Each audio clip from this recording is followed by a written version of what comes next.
नमस्ते। आज मैं आपको कक्षा 11वीं की हिंदी की बुक पढ़ा रही हूँ, जिसका फर्स्ट चैप्टर लता मंगेशकर का। ये जो बुक है हिंदी की कक्षा 11वीं के लिए, जैसे कि सीबीएसई, एनसीईआरटी और एमपी सब में ही चलती है, तो आप ये मेरा वीडियो देख सकते हैं और समझ सकते हैं। बरसों पहले की बात है, मैं बीमार था। उस बीमारी में एक दिन मैंने सहज ही रेडियो लगाया और अचानक एक अदिति स्वर मेरे कानों में पड़ा। स्वर सुनते ही मैंने अनुभव किया कि यह स्वर कुछ विशेष है, रोज का नहीं है। यह स्वर सीधे ही मेरे कलेजे से जा भिड़ा। मैं तो हैरान हो गया। मुझे समझ नहीं आ रहा था कि यह स्वर किसका है। मैं तन्मयता से सुनता ही रहा। गाना समाप्त होते ही गायिका का नाम घोषित किया गया, लता मंगेशकर। नाम सुनते ही मैं चकित हो गया। मन ही मन एक संगति पाने का अनुभव भी हुआ। सुप्रसिद्ध गायक दीननाथ मंगेशकर की अजब गायकी एक दूसरा स्वरूप लिए उन्हीं की बेटी की कोमल आवाज में सुनने का अनुभव हुआ। लता मंगेशकर का जो गाना था वो सुन करके जो है उसको कुछ रियलाइज़ हुआ और इससे जो है मालूम पड़ा कि ये जो है किसकी बेटी थी। दीनानाथ मंगेशकर की अजब गायकी का एक दूसरा स्वरूप लिए उन्हीं की बेटी थी। मुझे लगता है बरसात के भी पहले कि किसी चित्रपट का कोई गाना था, तब से लता निरंतर गाती चली आ रही है। मैं भी उसका गाना सुनता आ रहा हूँ। लता के प्रसिद्ध गायिका नूरजहां का चित्रपट संगीत में अपना जमाना था, परंतु उसी क्षेत्र के बाद आई हुई लता उससे कहीं आगे निकल गई। लता मंगेशकर के गाने तो यूं भी लोकप्रिय होते ही गए। कला के क्षेत्र में ऐसे ही चमत्कार कभी कभी दिख पड़ते हैं, जो जैसे प्रसिद्ध सितारिये विलायत खां अपने सितार वादक पिता की तुलना में बहुत ही आगे चले गए हैं। मेरा स्पष्ट मत यह है कि भारतीय गायिकाओं में लता के जोड़ की गायिका हुई नहीं, क्योंकि लता मंगेशकर जैसी कोई नहीं हुई है आज तक। लता के कारण ही चित्रपट संगीत को विलक्षण लोकप्रियता प्राप्त हुई है। यही नहीं, लोगों का शास्त्रीय संगीत की ओर देखने का दृष्टिकोण भी एकदम बदला है। संगीत की तरफ भी अपना एक दृष्टिकोण उनका बदल चुका है। छोटी बात कहूँगा, पहले भी घर घर छोटे बच्चे गाया करते थे, पर उस गाने में और आजकल के घरों में सुनाई देने वाले बच्चों के गाने में बड़ा ही अंतर हो गया है। आजकल के नन्हे मुन्ने भी स्वर में गुनगुनाते। क्या लता इस जादू का कारण नहीं है? कोकिला का स्वर निरंतर कानों में पड़ने लगे तो कोई भी सुनने वाला उसका अनुकरण करने वाला प्रयत्न करेगा। ये स्वाभाविक ही है। चित्रपट संगीत के कारण सुंदर स्वर मालिकाएं लोगों के कानों पर पड़ रही हैं। संगीत के विविध प्रकारों से उनका परिचय हो रहा है, उनका स्वर ज्ञान बढ़ रहा है। सुरीलापन क्या है, इसकी समझ भी उन्हें होती जा रही है।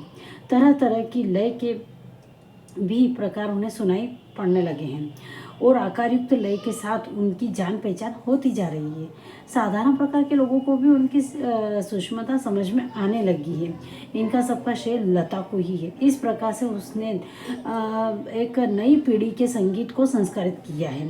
सामान्य मनुष्य के संगीत में विशेषज्ञ अभिरुचि पैदा करने में बड़ा ही हाथ बटाया है।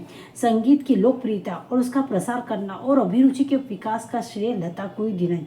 संगीत जिस तरह से लोकप्रिय होता गया, उसका प्रचार प्रसार होता रहा और उसमें लोगों की रुचि होने लगी। इसका सब का श्रेय जो है लता मंगेशकर को ही दिया जाता है।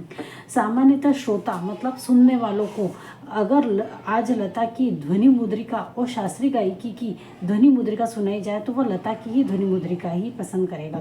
गाना कौन से राग में गाया गया है और ताल कौन सा था, यह शास्त्रीय ब्यौरा इस आदमी को सहसा मालूम नहीं रहता है। उसे इससे कोई मतलब नहीं है कि राग मार्कोस का था और ताल थ्री ताल।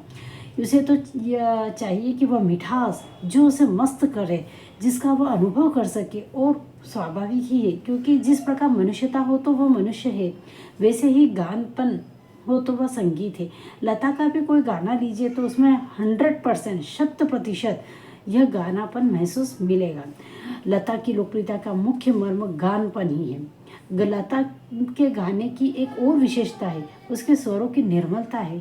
उसके पहले ही पार्श्व गायिका नूरजहां भी एक अच्छी गायिका थी, उसमें संदेह नहीं है, कोई शक करने की बात नहीं है, लेकिन तथापि उसके गाने में एक मादक उत्तान दिखता था। लता के स्वरों में तो क्या है कि कोमलता दिखती है, मुग्धता दिखती। मुग्धता मतलब उनके गाने सुन करके व्यक्ति मनमुग्ध हो जाता था, ये समझ सकते हो। ऐसा दिखता था कि लता का जीवन की ओर देखने का जो दृष्टिकोण है, लाइफ को जो देखने का जो उनका क्राइटेरिया है, वही उसके गायन की निर्मलता में झलक रहा है। हाँ, संगीत दिग्दर्शकों ने इसके स्वर की एक निर्मलता का जितना उपयोग कर लेना चाहिए उतना नहीं किया है।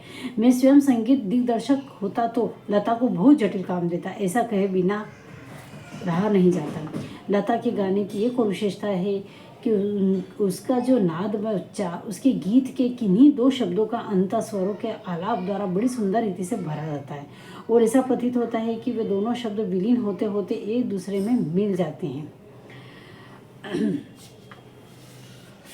हम कह सकते हैं कि लता के गाने जो थे वो व्यक्ति को भाव विभोर कर देते थे। उनके गानों में एक मिठास और अपनापन और कोमलता जो है झलकती थी। बात पैदा करना बड़ा कठिन है, परंतु लता के साथ ये बात अत्यंत सहज और स्वाभाविक हो बैठी है। ऐसा माना जाता है कि लता के गानों में करुण रस विशेष प्रभावशाली रीति से व्यक्त होता है, पर मुझे खुद ब खुद ये बात नहीं पड़ती है। मेरा अपना मत है कि लता के करुण रस के साथ उनका उतना नहीं किया है, बजाय उसके मुग्ध श्रृंगार के व्यक्ति करने वाले मध्य और धुतर ताल गाने में लता ने बड़ी उत्कंठता से गाए हैं। मेरी दृष्टि से उसके गायन में एक और कमी है, तथापि ये कहना कठिन होगा कि इसमें लता का दोष कितना है और संगीत दिग्दर्शकों का दोष कितना है। लता का गाना सामान्यतः तो ऊंची पट्टी में रहता है। गाने में संगीत दिग्दर्शक उसे अधिकाधिक ऊंची पट्टी में गवाते और उसे अकारण ही चिल्वाते हैं। एक प्रश्न उपस्थित किया जाता है कि शास्त्रीय संगीत में लता का स्थान कौन सा है। मेरे मत से यह प्रश्न खुद ही प्रयोजनहीन है। उसका कारण यह है कि शास्त्रीय संगीत और चित्रपट संगीत की तुलना हो ही नहीं सकती। जहाँ गंभीरता शास्त्रीय संगीत का स्थायी भाव है, वहीं जल्दय चपलता चित्रपट संगीत का मुख्य गुणधर्म है। चित्रपट संगीत का ताल प्राथमिक अवस्था का ताल होता है, जबकि शास्त्रीय संगीत में तो ताल अपने परिष्कृत रूप में ही पाया जाता है। चित्रपट संगीत में आधे तालों का उपयोग किया जाता है, सिर्फ हाफ का, जबकि उसकी लयकारी बिल्कुल ही अलग हो जाती है और आसान होती है। यहाँ गीत और आघात को ज़्यादा महत्व दिया जाता है। सुलभता और लोच अग्र स्थान पर दिया जाता है, मतलब आगे की ओर रखा जाता है। तथापि चित्रपट संगीत गाने वाले शास्त्रीय संगीत की उत्तम जानकारी होना भी आवश्यक है। वह लता के पास निसंशय 3-3.5 मिनट गाए हुए चित्रपट के किसी गाने का और एकाध खानदानी शास्त्रीय गायकों की 3-3.5 घंटे की महफिल, इन दोनों का कलात्मक आनंददायक मूल्य एक ही है। ऐसा मैं मानता हूँ कि किसी उत्तम लेखक का कोई विस्तृत लेख, उसका पूरा ब्यौरा, जीवन के रहस्य का विशद रूप से वर्णन किया जाता है। वहीं रहस्य छोटे से सुभाषित का नन्ही सी कहावत में सुंदरता और परिपूर्णता से प्रकट हुआ है, जो दृष्टिगोचर होता है, दिखाई देता है। उसी प्रकार 3 घंटों की रंगदार महफिल का सारा रस लता की 3 मिनट की ध्वनि मुद्रिका में ही आस्वादित किया जाता है। उसका एक एक गाना एक संपूर्ण कलाकृति होता है पूरी तरह से, और स्वर, लय और शब्दार्थ का वहीं त्रिवेणी संगम होता है। तीनों का एक मिला हुआ रूप होता है और महफिल की बेहोशी उसकी समाई हुई रहती है। वैसे देखा जाए तो शास्त्रीय संगीत क्या और चित्रपट संगीत क्या है, अंत में रसिक को आनंद देने की सामर्थ्य किस गाने में कितना है, इस पर उसका महत्व ठहराना उचित है। मैं तो कहूँगा कि शास्त्रीय संगीत भी रज्जक ना हो तो बिल्कुल ही नीरस ठहरेगा, अनाकर्षक प्रतीत होगा और उसमें कुछ भी कमी सी प्रतीत होगी। गाने में जो गानापन प्राप्त होता है ना, वह केवल शास्त्रीय बैठक के पक्केपन की वजह से ही, ताल सुर के निर्दोष ज्ञान के कारण नहीं है।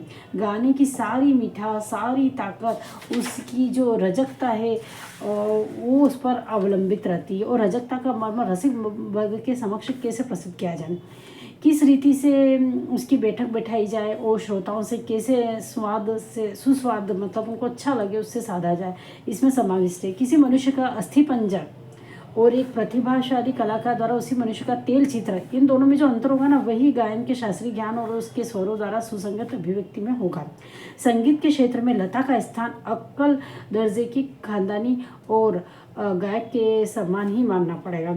क्या लता 3 घंटों की महफिल जमा सकती है? ऐसा संशय व्यक्त करने वालों में मुझे एक प्रश्न पूछना है, क्या कोई पहली श्रेणी का गायक 3 मिनट की अवधि में चित्रपट का कोई गाना उसकी इतनी कुशलता और रसो उत्कटता से गा सकेगा? नहीं, यही उस प्रश्न का उत्तर नहीं देना पड़ेगा। खानदानी गवैयों का भी ऐसा ही दावा है। चित्रपट संगीत के कारण लोगों की अभिरुचि बिगड़ गई है।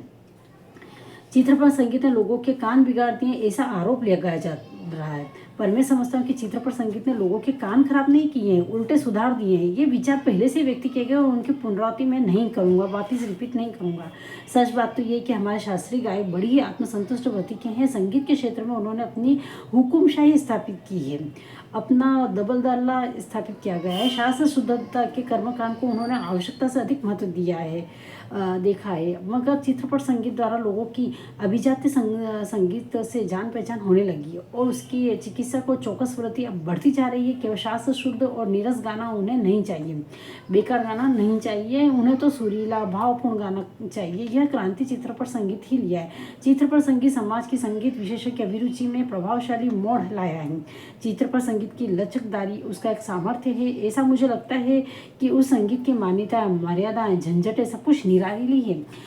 चित्रपट संगीत का तंत्र ही अलग है। वह यहाँ नवनिर्मित बहुत गुंजाइश है। जैसे शास्त्रीय रागदारी का चित्रपट संगीत दिग्दर्शकों को उपयोग किया, उसी प्रकार राजस्थानी, पंजाबी, बंगाली प्रदेश के लोकगीतों के भंडारों को भी उन्हें खूब लूटा है।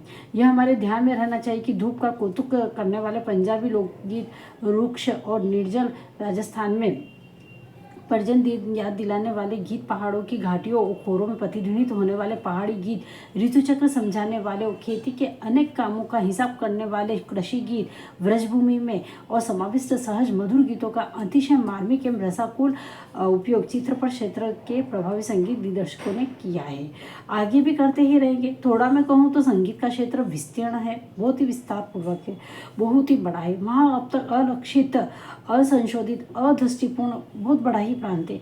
बड़े जोश से इसकी खोज और उपयोग चित्रकूट पट के लोग करते चले आ रहे हैं। फलस्वरूप इसके कारण चित्रपट संगीत दिनों दिन अधिक से अधिक विकसित होता ही जा रहा है। ऐसे इस चित्रपट संगीत क्षेत्र की लता अनभिषिक्त सामग्री है। और भी कई पार्श्व गायक गायिकाएं हैं, पर लता की लोकप्रियता इन सभी से कहीं अधिक है। उसकी लोकप्रियता के शिखर का स्थान अचल है।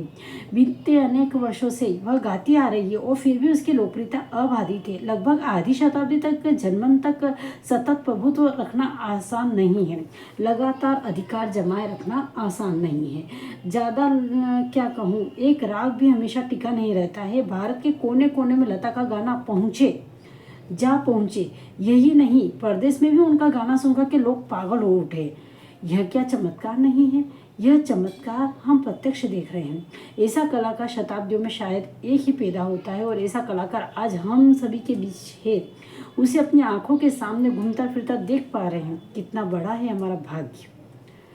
लता के गानों में वास्तव में मिठास, अपनापन और जो मार्मिकता चाहिए वो लिए हुए हैं। लता मंगेशकर के गानों को हम कभी नहीं भुला पाएंगे। आज भी लता मंगेशकर के गाने सुन करके उसी में ही गानों में ही खो बैठते हैं।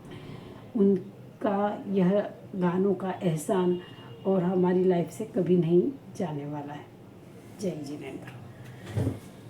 आशा करती हूँ आपको ये वीडियो मेरा पसंद आया होगा।